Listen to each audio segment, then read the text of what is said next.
ኑ ላሳያችሁ ታሪክ ላሳያችሁ። ይሄ የምታዩት እንዳለ ይሄ መጀመሪያ ቆይ ይሄ የምታዩት ይሄ ሳሃራ ዲዘርት ነው። የዓለማችን ሶስተኛው ትልቁ በረሃ ሳሃራ ዲዘርት ይባላል። ይሄ ደግሞ አረቢያን ፔኒንሱላ ይባላል። ይሄ የምታዩት አረቢያን ፔኒንሱላ። ይቺ ደግሞ ይቺ የምታዩት ይቺ ማዕዘኗ ይቺ ግብጽ ናት። እማማ ሀገራችን ይቻትና ግብጽ ደግሞ ይቺ ናት። የምትመለከቱት እዚህ ጋር ይሄ መስመር ይሄ መስመር እንደዚህ የሚሄደው የናይል መስመር ነው።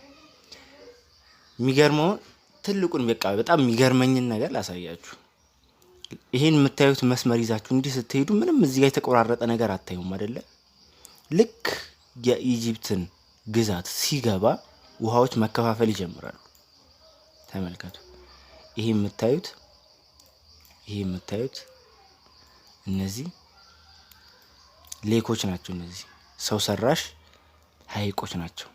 እነዚህ እንዳለ የምታያቸው እነዚህ በሰው የተሰሩ ሰው ሰራሽ ሐይቆች ናቸው እንዳለ ማለት ነው። እና እነዚህ የምታያቸው ክብ እንደዚህ ሰርክሎቹ ምናምን ነገር እርሻዎች ናቸው። እነዚህ እንዳለ የምታዩት እንደዚህ እርሻዎች ናቸው። የሚለሙ ማለት በውሃው የሚለሙ እርሻዎች ናቸው።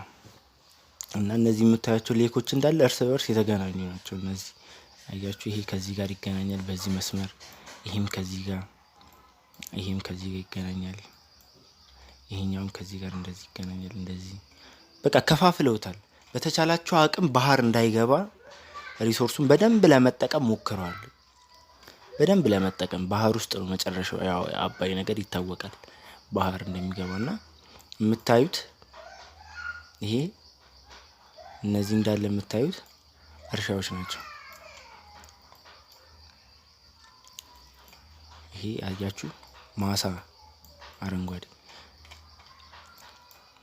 ደግሞ የሚገርመኝ ነገር ከአመት እስከ አመት አረንጓዴ እኮ ነው። በቃ አረንጓዴ ነው። እኛ ቢያንስ በአመት እኮ ኢትዮጵያ የምታመርተው እኮ አንዴ ነው አይደለ?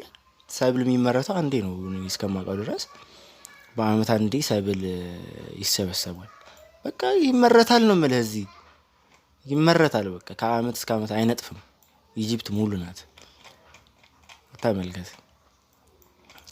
ሌላው በጣም በጣም የሚገርም የሚያንዘረዝር የሚያንቀጠቅጥ ብርድ የሚልህን ነገር ልንገርህ። እዚህ ጋር ይሄን አሳይቻለሁ ቅድም አይደለ?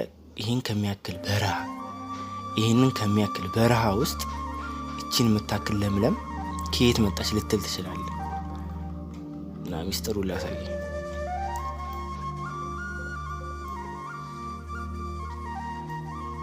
ተመልከት። ይሄ አፈር ይታያል። እኔ በጣም በቃ የሚገርመኝ ነገር ማለት ነው ከውሃ ውስጥ አፈር ያወጣሉ፣ የኢትዮጵያን አፈር ያወጣሉ ሲባል እኔ በቃ እንደ ተረት ምናምን ነበር ማስበው። የሆነ እውነት አይመስለኝም። የሆነ ተረትና ምሳሌ አይነት እንደዛ ነገር ነበር ማስበውና በጣም ሪል እንደሆነ ተመልከት። ይሄ ጥቁር አፈር እንዳለ የመጣው ከእንትን ውስጥ ነው፣ ከውሃ ውስጥ ነው የምታዩት። መቼስ እንደው ጂኦግራፊን የተማረ ሰው እንደው እንዴት አደረጉ ይሄን ከሚያክል በረሃ ተከቡ፣ ከፊት ለፊቱ ደግሞ ባህር ተከቡ ከየት ሊያመጣ ይችላል? ይሄንን የምታዩትን ጥቁር አፈር ጥቁር አፈር ከየት ይመጣልሽ? እንደው እኮ በጣም የሚገርም እኮ ነገር ነው። ከየት ሊመጣ ይችላል? ይሄን ስታዩ እስኪ ሸክላ አፈር እኮ በቃ ይሄ እኮ ትክክለኛ ኢትዮጵያ ውስጥ ያለ አፈር እኮ ነው። በቃ ተዝቆ ስንት አመት ጠጡ፣ ስንት አመት ጠገቡ። እኔ ባይሉ ይገርመኝ ነበረ በጣም እንደዚህ ባይንቀጠቀጡለት፣ እንደዚህ ባይንዘረዘሩለት ይገርመኛል። ስታየው ሆል ሲቪላይዜሽኑ እኮ የተመሰረተው ውሃው ላይ። ይሄ እንዳለ የተከፋፈለው ሰማያዊውን የምታየው ነገር እንዳለ ውሃ ነው። የተከፋፈለ ውሃ ነው። እየተሸነሸነ በየአካባቢው ይገባል። እንደዚህ እየተሸነሸነ ይሄ የምታየው መስመር እንዳለ ይሄ ውሃ ነው። በቃ እንዲህ ነው የሚገባው በየአካባቢው ማለት ነው። እና ገበሬዎች እንደዚህ ሰፍረው ይኖራሉ በየአካባቢያቸው።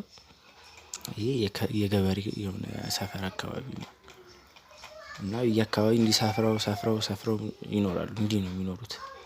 ውሃው ላይ ተመስርቷል። በቃ ዲፔንደንት ናቸው። መላቀቅ አይችሉም ከውሃው። የምታየው ደግሞ እዚህ ጋር ይሄ ከተማቸው ነው ካይሮ። ይሄ ነው እና በመሀል ለመሀል ያልፋል። መሀል ለመሀል አልፎ ነው ወደ እርሻው የሚገባው። ይሄ የምታየው ከተማቸው ነው። እዚህ ጋር ፍልስስ ይሉበታል ሲፈልጉ። ጀልባ አለ፣ መርከብ አለ ምናምን በቃ አየው። ይሄን ቢልዲንግ ይሄን ፎቅ አየው። ይሄ